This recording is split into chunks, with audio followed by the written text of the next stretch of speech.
Alright, so eto na nga mga kababayan. At nakikita natin ngayon na palakas na ng palakas ang ating mga kakamping kandidato. Okay? Dito sa PDP laban.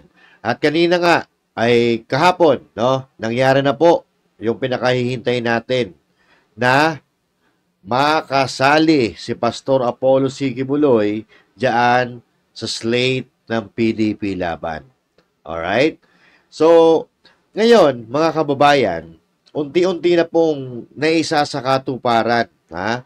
Unti-unti na pong nailalagay sa kanya-kanyang lugar ang mga bagay-bagay. Okay?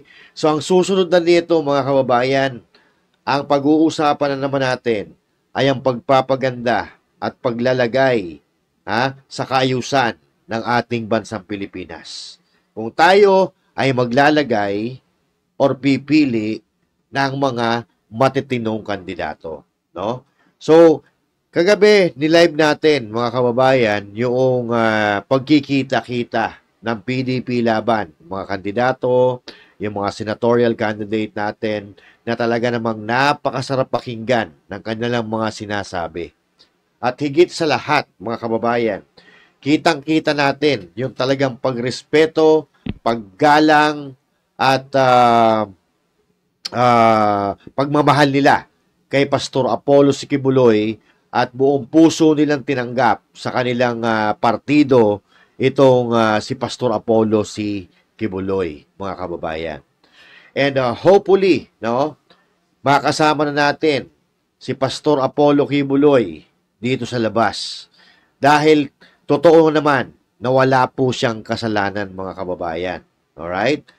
Ngayon po, nagkakaroon na ng mga hearing-hearing at napapahiya po itong mga huwad na mga testigo ni Reysa Ontiveros, huwad na testigo ng mga kalaban natin sa politika. Kaya unti-unti na pong nagliliwanag ang landas at daan natin papunta sa maunlad at matatag na Pilipinas. Ayan. So ito, mga kababayan, ginawa ko lang itong video na ito para patunayan po sa inyo na hindi po tayo nagkamali ng sinusuportahan.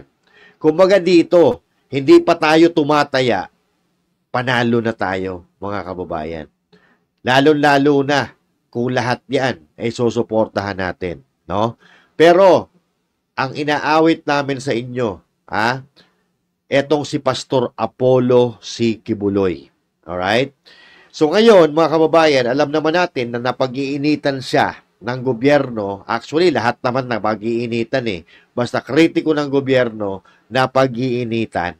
At ang masama dito, pag ikaw ay napagtripan. Katulad ni Pastor Apollo C. Kibuloy, katulad ni Colonel Grijaldo, katulad ng pinagtitripan nila sa Quadcom, at kung sino-sino man ang gusto nilang pagtripan. Pero ako, naniniwala pa rin ako na ang batas sa Pilipinas ay mas may pangil pa rin kaysa dito sa mga abusado at mga buwaya at mga walang hiyang politiko. No? Mas may pangil pa rin ang batas dahil yan po dapat ang nangingibabaw dito sa demokrasyang bansa di ang Pilipinas. Alright? So dito, mga kababayan, ipapakilala po natin si Pastor Apollo C. Kibuloy sa lahat ng mga Pilipino dahil ako nasisiguro ako, mga kababayan, na yung mga matitino ang pag-iisip, hindi na yan magdadalawang isip na bumoto kay Pastor Apollo C. Kibuloy. Pero doon sa mga nag-aalinlangan, gusto ko kayong imbitahan na makinig kayo kung gaano kabait, kung gaano kabuti, at gaano kamapagmahal nitong si Pastor Apollo C. Kibuloy sa ating bansang Pilipinas kahit hindi pa man siya nakakapasok sa politika, mga kababayan. So ito, panoorin po natin. Which he did not do. How many filed cases against him? Kung mababasa ninyo, isa lang po ang nag-file ng kaso sa kanya. Ang nag-file ng kaso sa kanya, na-issuehan na po ng warrant of arrest ng libel at saka nag-file lang po noong incident. I could not the details because I am subjected to sub judice rule, but this I can say as his lawyer.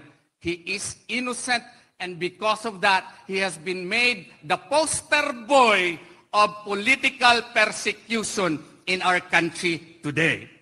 And that is why, to represent those who are actually downtrodden, to represent those who are abused, he decided to join the political race in order not only to give voice to all those who are victims of the weaponization of the law, but also to advance what he believes to be the best for our country.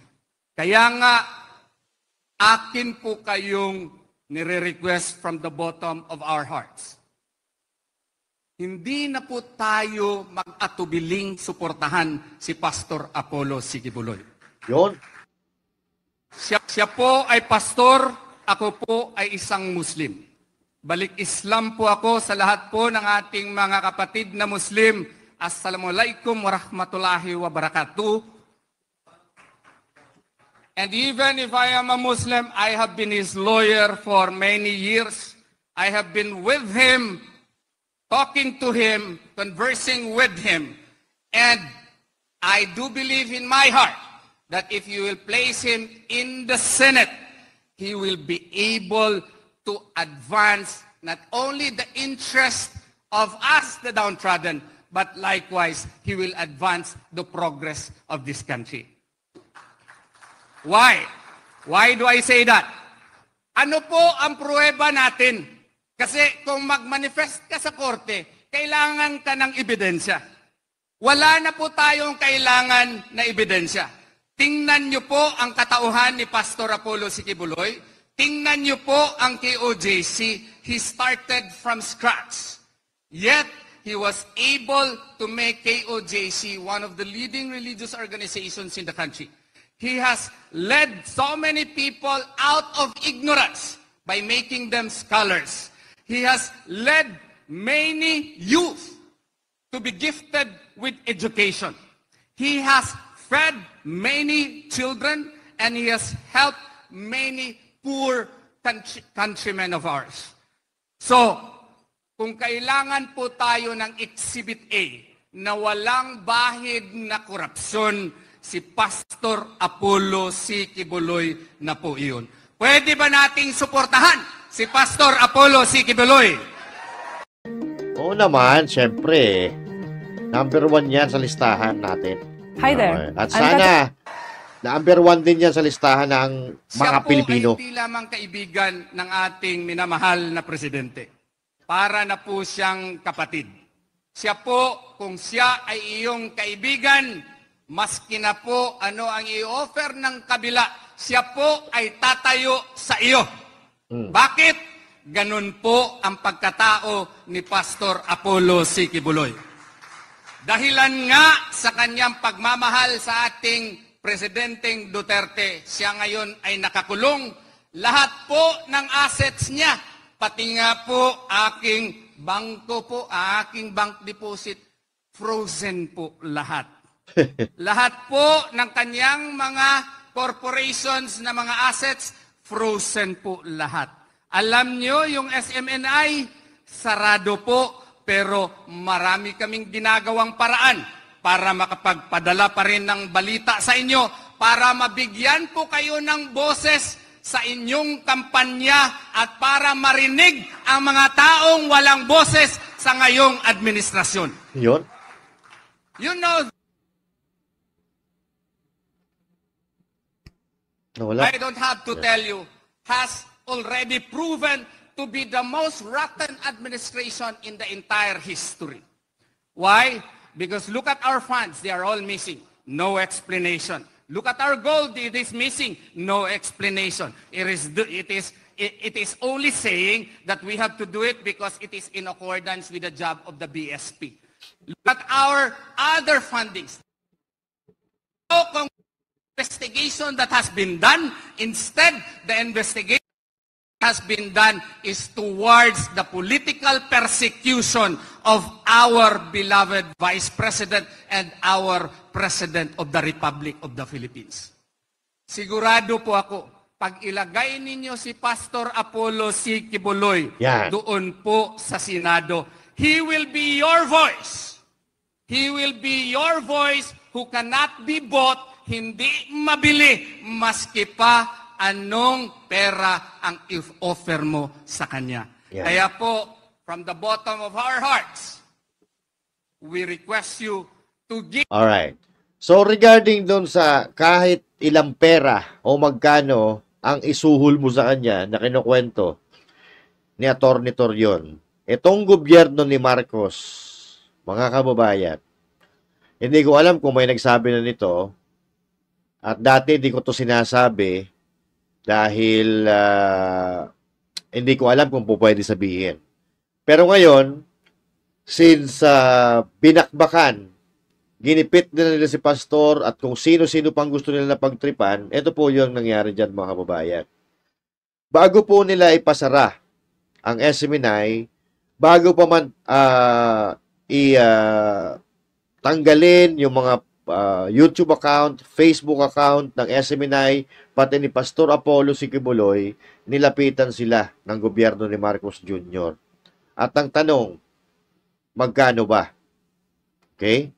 Magkano ba ang kailangan ng SMNI para sumunod at hindi banatan at hindi magsalita kontra sa Marcos administration? Ano ang sabi ng SMNI?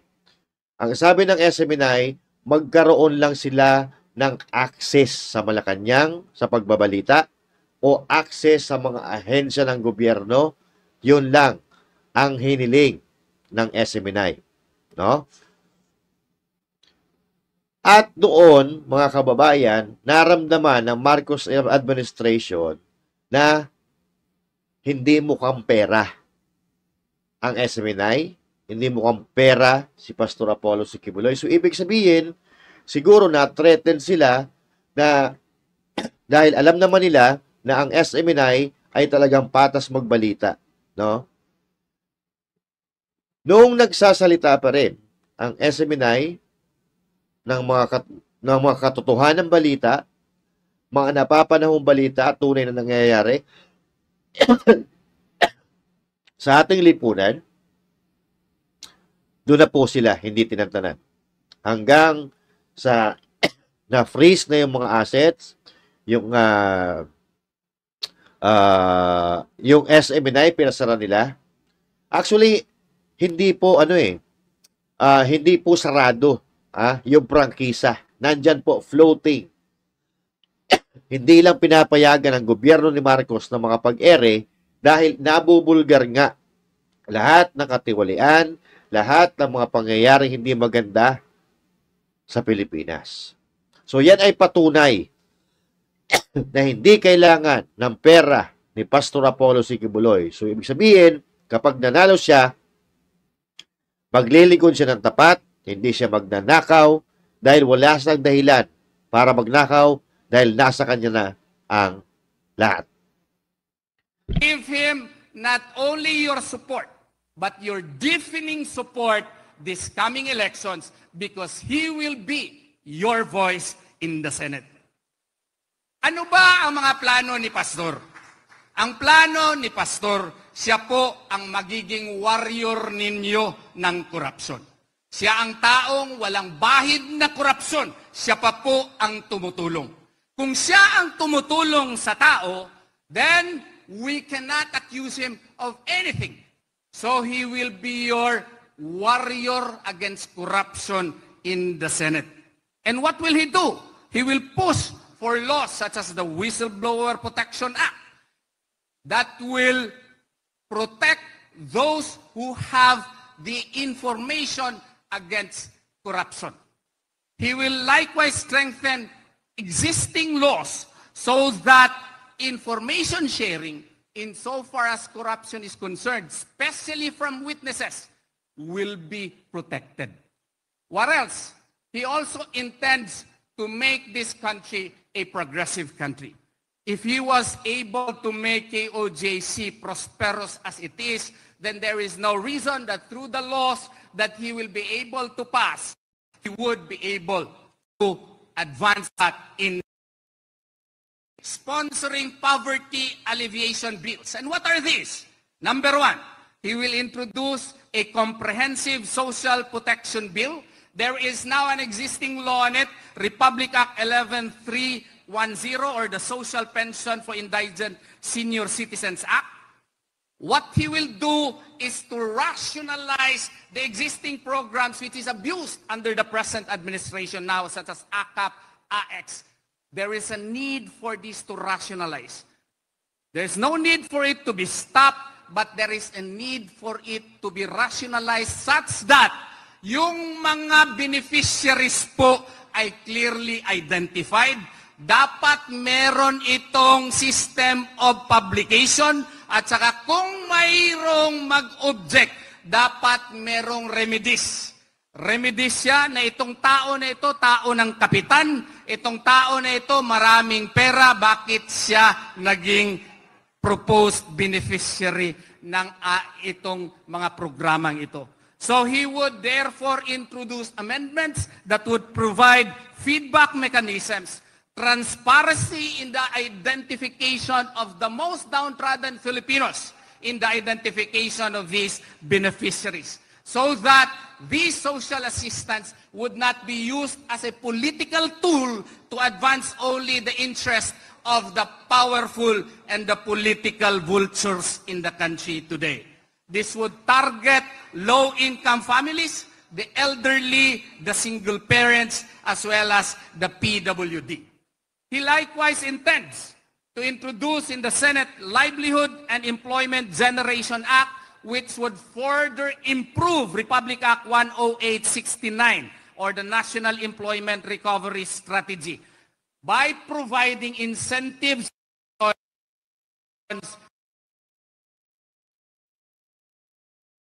generation to rural areas para mabigyan po ng trabaho. For anyone struggling with dementia, do not drink cold water. You've probably heard that dementia is all about aging. Yan ang Sunshine Media Network International. Oh, patas ang totoo, walang pinapanigan, kundi katotohanan lamang. SMNI, ang boses ng bayan. SMNI, a world of endless possibility. Alright, so ayun na nga mga kababayan, at medyo naputol yung video. Mahina ata signal doon sa Davao. Pero ganoon pa man, okay, naipaabot naman ni Atty. Torion yung ibig niya sabihin. At palakpakan natin si Atty. Torion.